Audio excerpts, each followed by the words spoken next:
It has been a while, but like all great things, Dr. Stone is back. Hey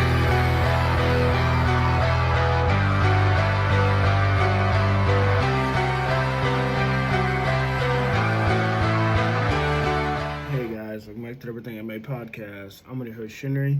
Here at Everything Anime Podcast, talk about everything from anime, manga, video games, TV shows, and whatever relevant topic we feel like talking about. Today's video is on Dr. Stone chapters 50 through 55. Now it's been a while since I talked about Dr. Stone. I've been doing like One Piece and My Hero Academia. Black Clover just came back, and Boruto when those chapters dropped. I kind of fell off Dr. Stone only because I had like the Paper Mario video going on. It was Christmas. I had got laid off from my job. Currently in between other positions, there are other things going on in life. But I wanted to take time to get back into Dr. Stone because I actually enjoy it. I'm going to go ahead and say this now so I don't repeat it throughout the whole review or talking about the chapters or chapter/review. This guy definitely has like a science major. Like the way he describes things, how accurate they are, and just like the way it teaches kids things like about science, but at the same time it's like done in a creative, story-driven way. I really think like whoever wrote this manga was like had a science major but still like manga, or maybe like just enjoys science and also enjoys manga. Either one. They're a very smart person that wrote this manga. And I'm not saying that people that write manga aren't smart, because like I like to say that I'm creative because I wrote 33 books, but I'm not the brightest. But like this guy, he knows his stuff. So let's start with I'm probably not gonna break down what each chapter is about. I'll probably just talk about it fluently, but just know we're talking about 5 chapters. So when the chapter opens up, we get a glimpse of Tsukasa's right-hand man, Hyoga. It's like 1 month ago when he first got awakened. And Hyoga's like, oh, let me test my strength. It's been like 3,000 years. And he takes out like 10 of Tsukasa's guys. The reason why this is a big deal compared to like fighting somebody in like Senku's group from the Kingdom of Science is that like Tsukasa only picks like people that are strong. Because we saw like when Senku... Taiju and Yuzu woke up Tsukasa, he immediately destroyed like these rock people that were like still not dead but like in limbo because he assumed they'd be too weak to live in this world. So Tsukasa's not about bringing everybody's back. Tsukasa's about bringing back people that are strong and that can survive under his kingdom and under his rule and are useful to him, whereas Senku's like going to bring back everybody. So Hyoga taking out 10 of Tsukasa's men is a big deal. We also get a glimpse of 4 other members with unique designs and characteristics. One looks like a brute, so you know, like he's like obviously the strong one. One is a little girl, which I'm gonna get into last, but she's gonna be probably the most dangerous. Then there was a bowsman, which I had seen on the Dr. Stone Wars cover I had done, and then the last one was this runner-looking guy. I'm assuming he's a runner. The reason why I said a little girl has to be the most dangerous is because not only does she look like an innocent little girl, but Tsukasa chose her for his kingdom of like strong men. And the reason why I said it is because in Shobu Samurai Project Aryoku, my first book, spoiler warning coming up, one of the most dangerous members of the Saint Shields, his name is Eli, and she's only 8 years old. And the thing about her is her ability is called Taboo. So and it works both ways. It's a territory. Or for people, and this was written in 2015, so I didn't get this from Jujutsu Kaisen, but to better explain what a territory is, it's like a domain in Jujutsu Kaisen. So her territory is taboo. Whatever she says, you're not allowed to do. Otherwise, your soul is immediately sucked out. Like, there's no hesitation. Your soul is just sucked out. So she says the taboo is you can't move. She can't move, and you can't move. If either of you move, your soul is sucked out automatically.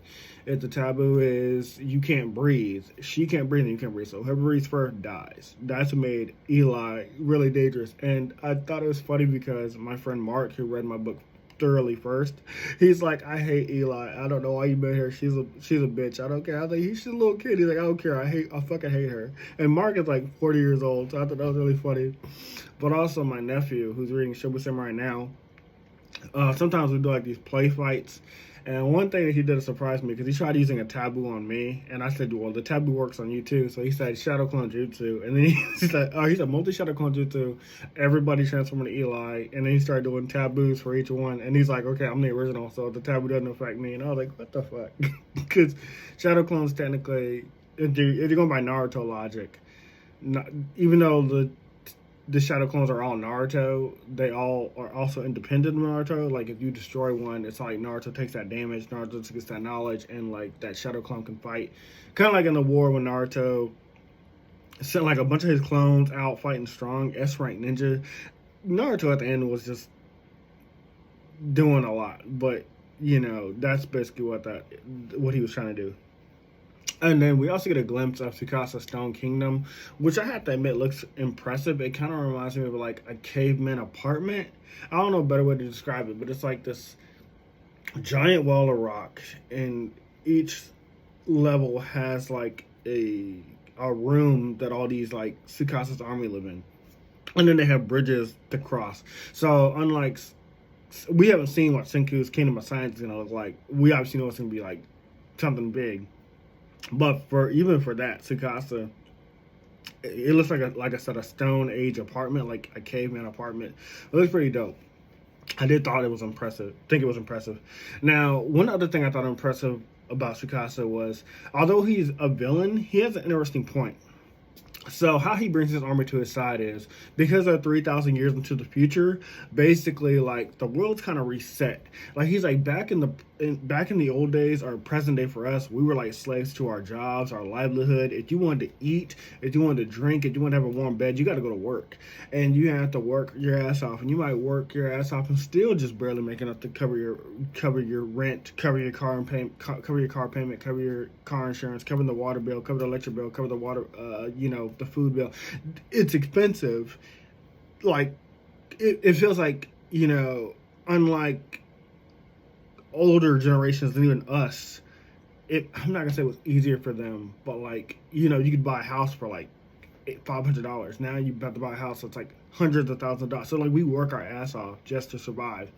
And he's like, in this day and age, since everything's reset. Oh yeah, and then he also went on to say like that there were people above us that made more money than us that got to live lavishly while we worked our ass off for them. Basically, he's like saying like smart people. And we waged war. We fought in wars for nothing more than more land for other people that we didn't get a piece of. And so it's convincing to want to live under his rule because he's like, well, under me you're free. You don't have to work unless you work, to like live, survive, eat, whatever, but you hunt for yourself, like kind of like the old days, like you hunt for your own food, you gather your own food and water, but we're all strong, we can help each other. But he's like, unlike in the old world where you had to like work for somebody else so you could survive, here you work to survive for yourself. So I could see that being convincing for people of Tsukasa's army, being like, oh, I can do whatever I want now. Like, there's no one in charge of me. There's no boss. There's no time for me to get up. There's no place to go to work. I can just do whatever I want. But again, you have to remember, he kills people that he considers weak. Like, if you look like a fragile old man, you're gonna die. If you look like like I said, that's why I said she has to be dangerous. She's a child, but I can imagine if you were just like a tiny child or a baby, he would just destroy you. He'd be like, I'm not gonna bother waking you up. You're not gonna be useful to me. So I have a feeling that little girl's gonna be dangerous. I don't know what she can do, but I have a feeling she's gonna be dangerous. And it also gave me Zom 100 vibes because like in Zom 100, the main character, he worked to death. Like, he felt like he was a slave to his job, and then one day zombies took over the world, and now he's like, I'm free to do whatever I want. And so that's kind of like Tsukasa's army. So I feel like the Zom 100 guy might go more towards Tsukasa's army, not because he wants to kill people or be stronger than them, but because like Senku's Kingdom of Science would just put the world back to the way it was, where he wouldn't want to do that. Let's see what else I have in my notes. Oh yeah, and that's why I said that's why they're so determined to kill Senku. They don't want to go back to the way things were. They want to make sure that the Kingdom of Science does not thrive. So in order to do that, and to keep living the way they are, living free, they have to make sure Senku stays dead, because Senku is the smartest man in this Stone Age as well as back in the past. So then we return to present day, and Hyuga confirms Tsukasa's worst fear. He's like, 1, Senku is alive. 2, Gen Asagiri, the mentalist, he lied to you. He betrayed us. He's a double agent. And then 3 was the Kingdom of Science is thriving. Like, they're building things in this day and age that should not exist in this time.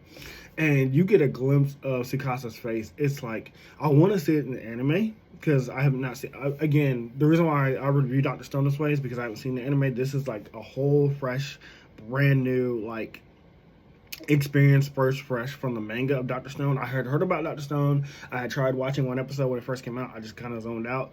But reading this manga is getting me more and more interested, and I'm hoping they get you interested too. That's why I go more deeply about this.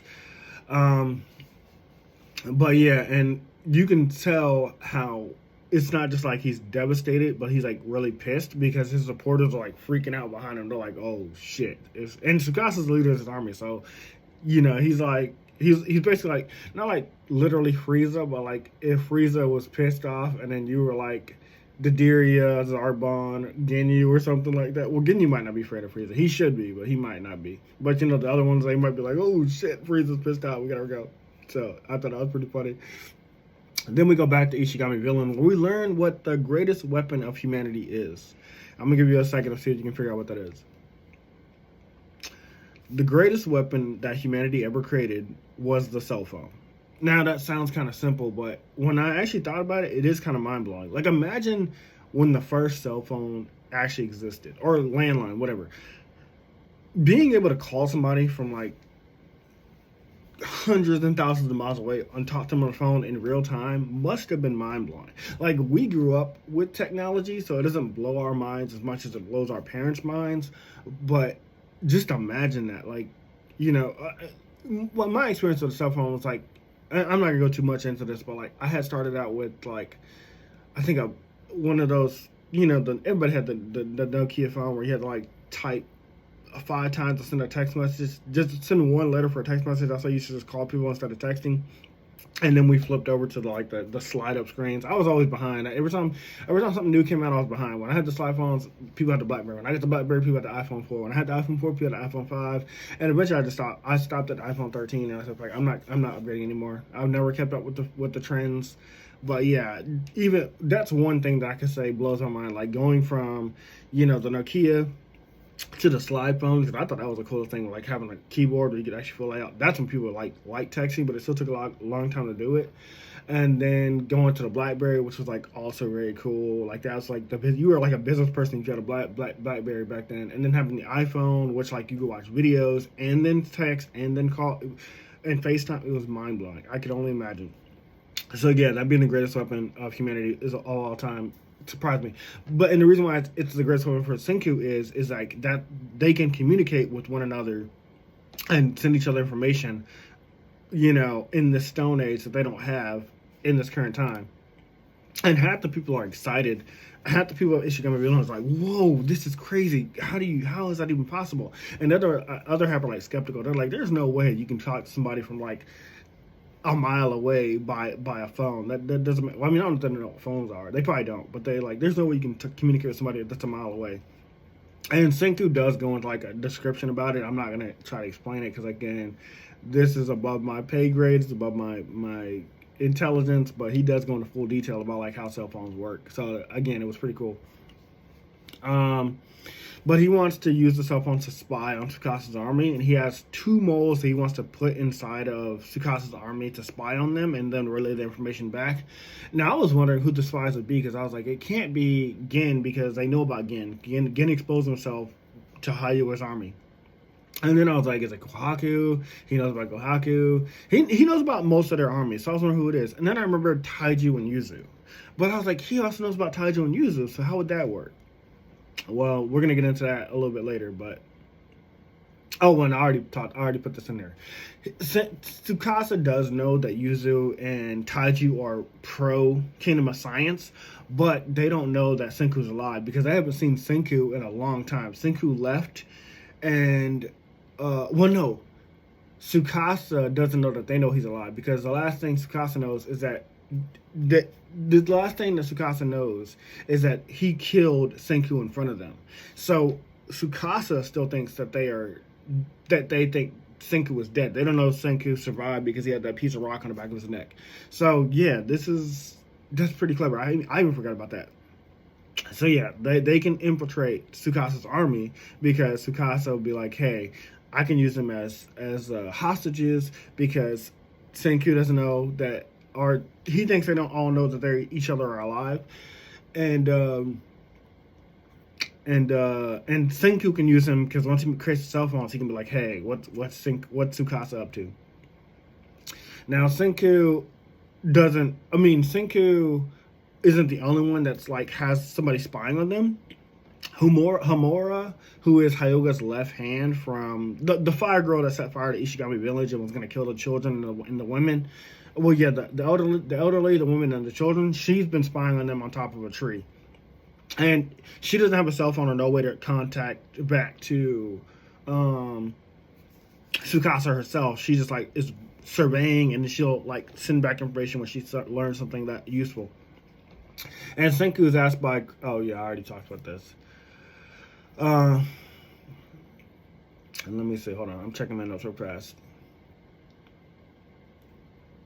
Oh yeah, so that's the last thing we said about her so far, is that like, yeah, she's watching from a tree, and as they start making preparations for a cell phone, and the first thing Senku says that we need to start making cell phones is a cotton candy machine, which right now you're probably thinking like, what the fuck is a cotton candy machine going to have to do with making a cell phone? And that's where we get a hilarious gag from Gen. Gen is like, I'm going to say this once. Gen is our self-insert. Like, whenever we don't understand something, it's explained. It's said through Gen. Like, Gen is us, the reader, that doesn't have the science major, that doesn't know all the stuff that Dr. Stone's talking about. Gen will always react to what Senku is saying when it's too intelligent for, like, even me to understand. He'll be like, what are you talking about? You lost me. But Senku, it's never as simple as like, oh, we just need to make a cotton candy machine because I want some cotton candy. It's not a machine for just making sweets. This same mechanism that makes strings of sugar can like, when mixed with gold, can make gold wire that can mix gold into tiny strings that can be used for like electrical wire. So that's his ultimate plan. Like, he's like, we're going to make a cotton candy machine and we're going to perfect it so we can turn gold into gold wires and make electrical wire. But since they have a limited amount of gold, it's not like a massive resource they have. They're like, we have to perfect making cotton candy first, so like we don't fuck this up and then we lose our gold. We lose our chance to make electrical wire. And in the next page, Dr. Stone is quickly stringing together cotton candy for the village. And because this is the Stone Age, 3,000 years into the future, they're not used to candy, they're not used to cola, they're not used to ramen, so that's why everything they've been eating that Dr. Stone makes is like blew their mind. And she gets this like really cute panel of like everybody like just in love with the sweet taste of cotton candy. And I ain't gonna lie, I love my sugar too. Like, after not eating sugar for a long time, or even 3 days, I'm like, it'd be hitting. Okay, it'd be hitting. So I totally understand those panels. I thought it was really cute. However, Senku, being the genius that he is, he already suspects that Tsukasa would have somebody spying on them. So he already knew that Homura would be the one they would choose because, like, Hyoga's his right hand, but, like, he knows, like, under Hyoga, Homura is, like, his left hand or right hand. He's like, she's probably out there watching us. And he wants to see if he can turn her to the Kingdom of Science, like, get her as a potential ally. So how does he plan to do that? Well, he leaves like a little bit of cotton candy out for her just so she'll see it, and she's aware of what cotton candy is because she's from present day. She's from 3,000 years in the past, so it's not new to her what cotton candy is. But she hasn't had no sweets for 3,000 years, and so he leaves her a handful of sweets with a note behind saying like, "Oh, it's not poison, but if you don't trust me, feel free to feed it to some of the animals." And see if they die from poison. And you know, you get this panel of her like not wanting to trust it. She's like, I don't even want this. And Senku isn't even betting that and Senku is betting that once word gets back to Tsukasa's army that he has cotton candy, like he'll get more of Tsukasa's army back on his side. He's like, yeah, I got sweets, I got cola, I got ramen. You guys are hungry, you want some real food? Come over here. Well, ramen's not real food, but like he's like, you want something different? Come over here. And of course, in the end, Homura does try the cotton candy, and it's just like, I want to say it's overly sexualized, but like, again, like, it's just the way she's drawn, but she eats the cotton candy and she like has an orgasm basically on the panel. She's like, I was like, oh. So reading that panel at work was a little weird, but like, yeah, she basically is like, I feel like we're gonna lure her to the kingdom of science now. Like, it's not just because of cotton candy; it's because she's gonna be like, okay, they got cola, they got ramen, they got cotton candy. Who knows what this man's gonna make next? So she's like, I feel like we're about to get Humora, which will be a devastating blow to Tsukasa's army because, like, again, she is Hyoga's right hand. Now, the following scene, Senku assumes that they only have a few more months before Tsukasa attacks. And he thinks it's going to be right after winter. And he asks Gen what he thinks, his opinion of what he asked Gen his opinion of what he thinks Tsukasa would do. And Gen goes into this, like, hilarious, like, transformation where he takes on Tsukasa's, like, Tsukasa's face and hair, and he talks like him. And Senku's like, you did that way too well. That impression kind of freaked me out. And I thought that was pretty funny. But we learned that Tsukasa plans to attack immediately post-winter because the island that Ishigami village is surrounded, the island that Ishigami's village is on is surrounded by water. And he's like, in the winter, they'll have an advantage. They'll see us coming because, like, you know, we can't swim underwater. Like, we'll just be out in the open. We'll be exposed. So he's like, we're going to attack immediately after winter. And this is where he brings up, like, I know about Taijo and Yuzu. I know they're out there. We can use them as potential hostages because Senku doesn't know that they're still alive. And he knows also that, like, Senku has no way to contact them. He doesn't know about the cell phones that Senku's creating, but he also, vice versa, has no way to contact Homura because he didn't have a cell phone himself.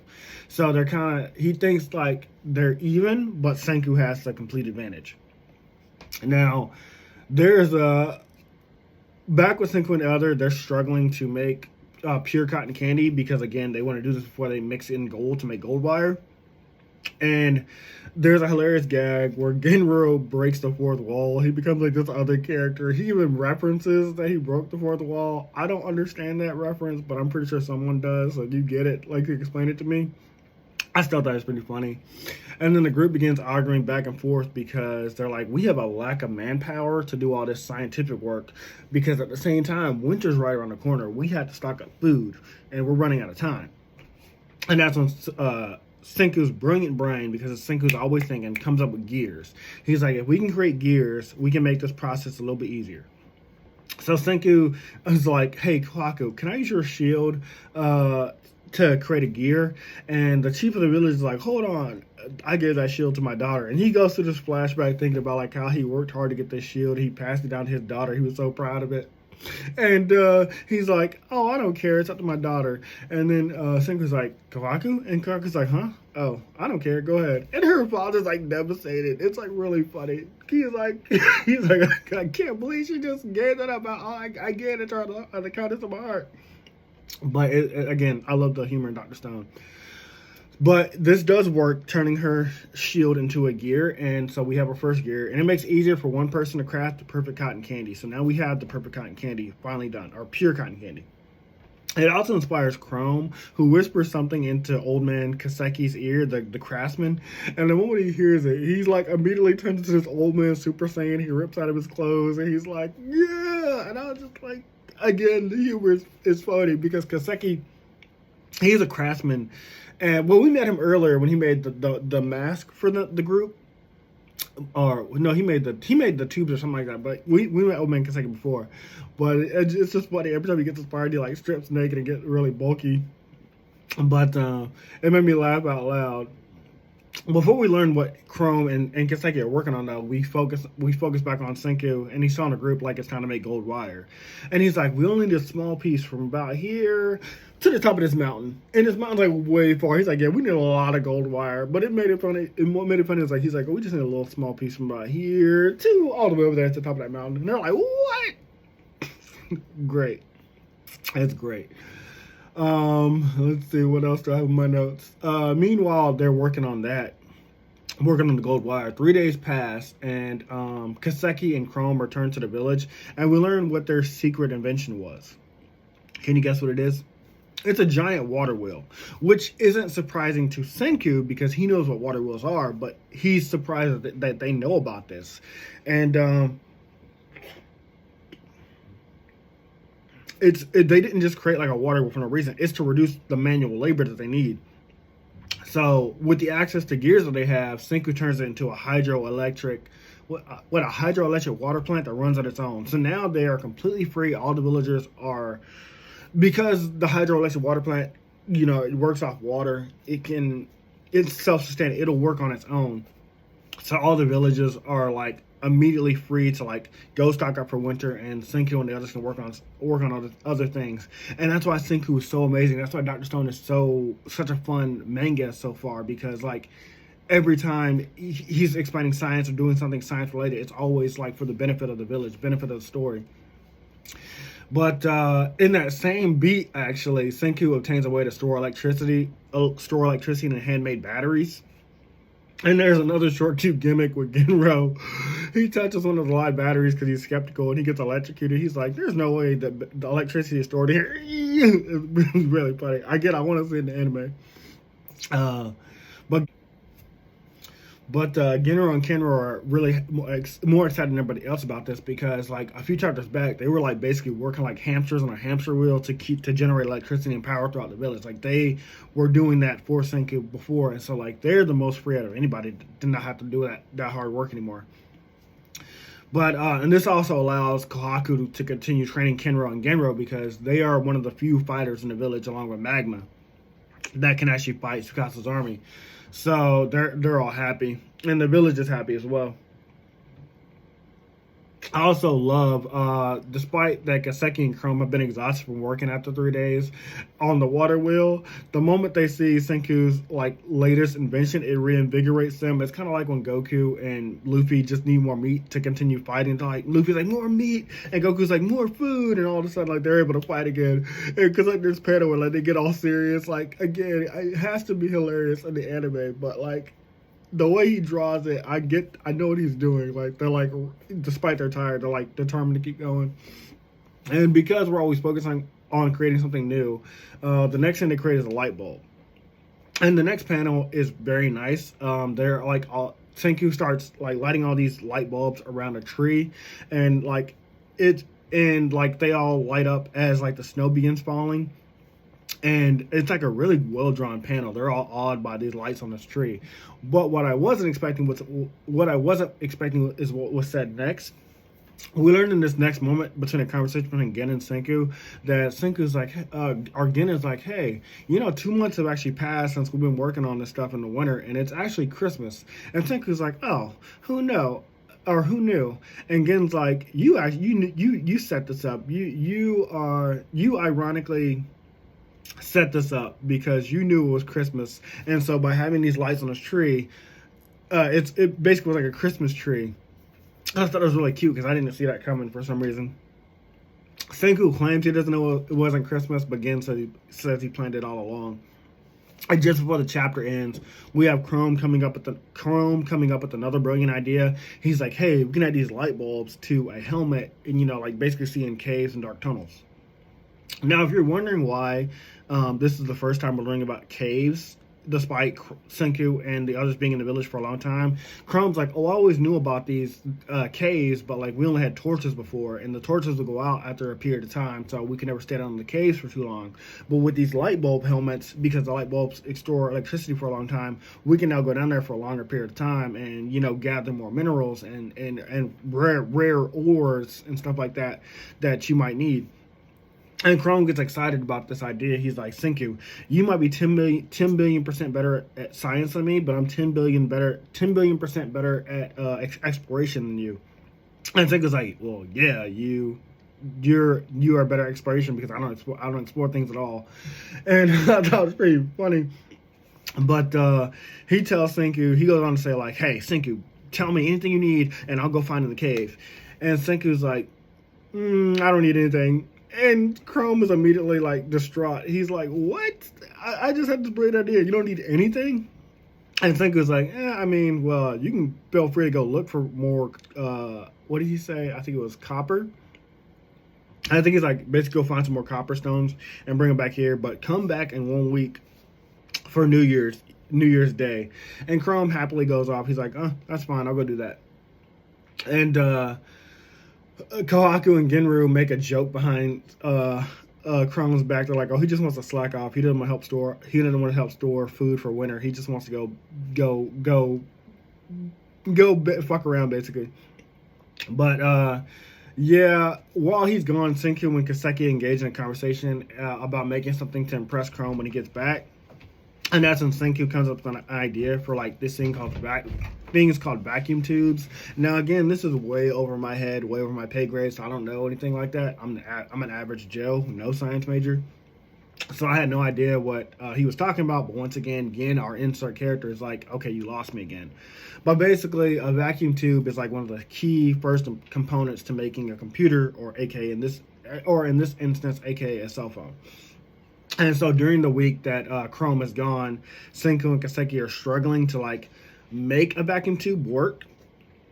And that isn't, of course, until Chrome returns with copper stones, which is what Senku says exactly what he needed to complete their project, because he thinks the copper stones can contain the heat, but it doesn't work.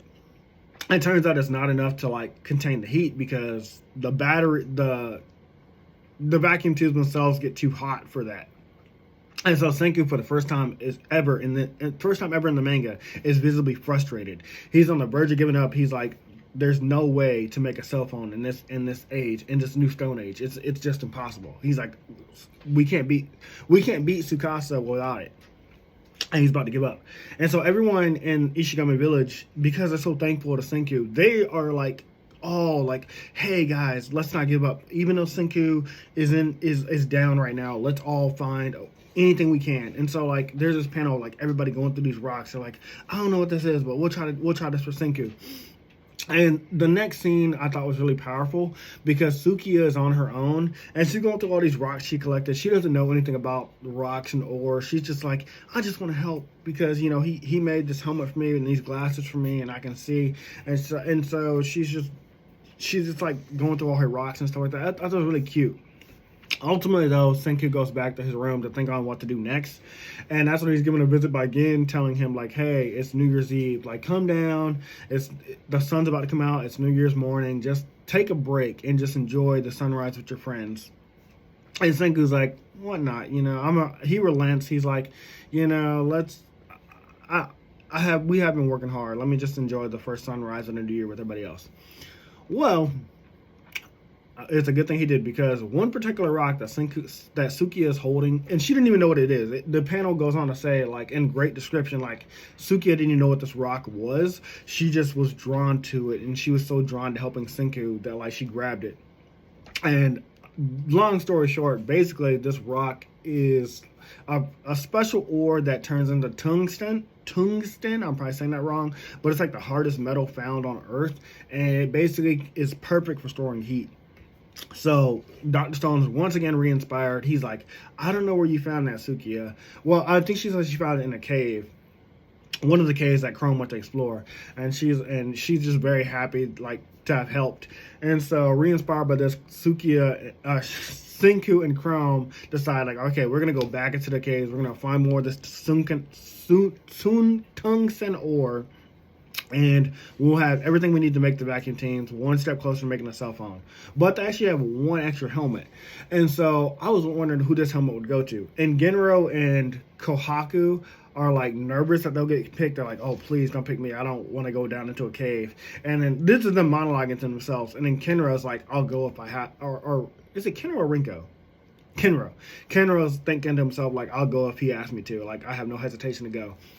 But what actually surprised me, who got picked, was Magma. The guy from the bout tournament that was trying to basically marry she wasn't the chief. She was the chief's daughter, the other daughter, the priestess, so he could become the chief of the village. And basically just like, he's like, "I don't give a shit about her, but I just want to rule the village and, have any woman I want, have all the booze I want, whatever." And he like beat up Chrome really badly, but still got defeated. Yeah, that guy, that asshole, yeah, he's the one that Senku picked.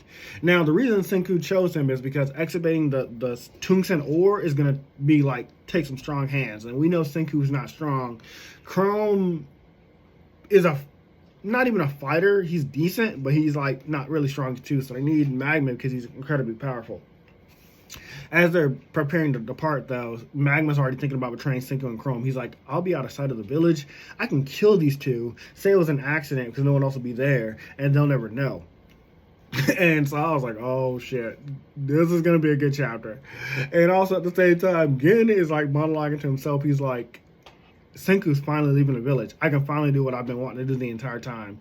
And I have a feeling, again, someone that's never read the anime or manga of this, I have a feeling that Gen's not a triple agent. Like, he was a double agent before. He infiltrated Ishigami village to spy on Senku, and he betrayed Tsukasa to join up with Senku for the Kingdom of Science because he got cola and ramen. But he also has said he's on the winning side. Whoever's winning is a team that he's going to go with. He's in it for himself. He doesn't care about the others. He cares about himself. So I'm curious about what Gen's up to, but we don't get to know what that is yet. As Senku and Chrome begin to explore the cave, Chrome suspects that Magma's going to betray them. He just says it out loud. He's like, Senku, that guy is going to betray us. He's going to kill us. No one else is in here. No one else will know we're dead. He's going to kill us. And Senku has his doubts too, but he argues this is the only way. Magma is the only one that can pull out these ores. And it almost seems like Magma is going to like strike. That is until Senku reveals like, hey, there are false floors in this cave. And a false floor, if you don't know what it is, it's like a pitfall. Like, it looks like it's solid, but it'll give away once you step on it. And Senku's like, if you fall into this pitfall, you will die. Or not die, you will be trapped forever, and there's no way to climb back out. Now, I knew where this is going because the next scene, Magma punches Senku as he steps on the floor, and I was like, he's saving him. As a storyteller, as somebody who writes books for 20 years, I know what's going on. He punches Senku out of the way, and Magma begins to fall. But before he falls into the pitfall completely, Senku immediately grabs him, and he's holding him. Now, you got to remember, Senku is not strong at all. That's why Senku in the Belt arc kind of like kept using science and like needed help with his friends to get to the tournament because Senku's not strong. But he's holding on to Magma, and he's like doing his best. You can see him struggling. I love the way the panel's drawn. And Chrome is like, hey, drop him now. Senku, he just tried to kill you. He just tried to knock you into that pitfall. And Senku does not reply to Chrome. He's just still holding on to Magma. And you can see Magma's fear in his eyes from what Chrome said. Like, Chrome just said, like, let this man fall to his death. And so Magma plays to the stereotype. He's like, yeah, I tried to kill you. I was going to kill all of you. Drop me. Otherwise, I'll kill you if I ever get out of here. He's like, I would have been the chief of the village if you had never come here the entire time. Everything would have been mine. I would have had the perfect life. And again, because I knew he was trying to save Senku, and because I knew that he was playing up to that stereotype because you just saw the fear in his face, and Chrome just said to drop him. He's basically like, I don't want to drag nobody else down here if I don't have to. But Senku doesn't let go. Senku holds on to him until the last minute where they both fall together. And then they don't die or take any damage that I can tell because they're still alive when they hit the bottom. But Senku's like calmly examining their situation, and Magma's yelling. He's like, "Why, you idiot? Why didn't you let me go? You could have got out of here. Now we're both just gonna die in here, and you're such an idiot. Yada yada. You should never came to this village." And Senku's just calmly telling him like, "Can you stop yelling? You're gonna cause a cave-in." And he just keeps yelling, which I thought was pretty funny because it kind of fits his personality. Hold on, let me just make sure I didn't skip anything in my notes. Yeah, no, I didn't miss anything. And Chrome hilariously begins pouring water onto Magma's head. There's a reason for this, but I thought it was funny because like it's the panel shows him hitting the water in his Magma's head, and Magma starts yelling again. But Chrome's ultimate plan is like hoping to like fill the pit with water because there's like a water source up there. He's like, if I can fill this pit up and they can swim their way to the surface, like they can swim their way back up to the surface, that we can all get out of this. The problem is, though, because it's going to take a long time and that water's probably freezing cold, they're going to get hypothermia before they ever make it to the surface. And so Chrome is like, I got to do something quick. And that's when Senku immediately comes up with another brilliant plan. Like, there's a panel showing how he, like, processes the idea in his head. Because, like I said, our boy is always thinking about what to do next. He basically tells Magma it's going to require the three of them to work together. But Magma thinks in our old age or present day, He's like, I'm not gonna help you. Back in your time, the smart ruled over the strong. Like, we were dumbasses, and you guys are way smarter than us. You tell us what to do, and this is a new Stone Age, and there's no way out of this, basically. And Senku argues, like, whether you're a genius with like no strength or whether you're a strong man with like a simple mind, it doesn't matter. Back in our present time, back 3,000 years ago, we all work together. Like, what we make up for what each other lack. Like, if you're not smart but you're strong, give me your strength. Be like Ichigo and Chad. When Ichigo was like, all right, Chad, use your arms for me. Like, don't fight anybody else, fight for me. It's like that. Like, he's like, I'll be the brains, you be the bronze, and we'll work together. That's all we're both going to get out of this. And so, hold on, let me see. So what turns Magma, though, is seeing it for himself. Like, he thinks back to, like, all the things that Senku has done for the village. And, like, with his strength, he throws up, like, this handmade siphon that Chrome and Senku work together on. And it begins filling the pit with water, like, more quickly than ever.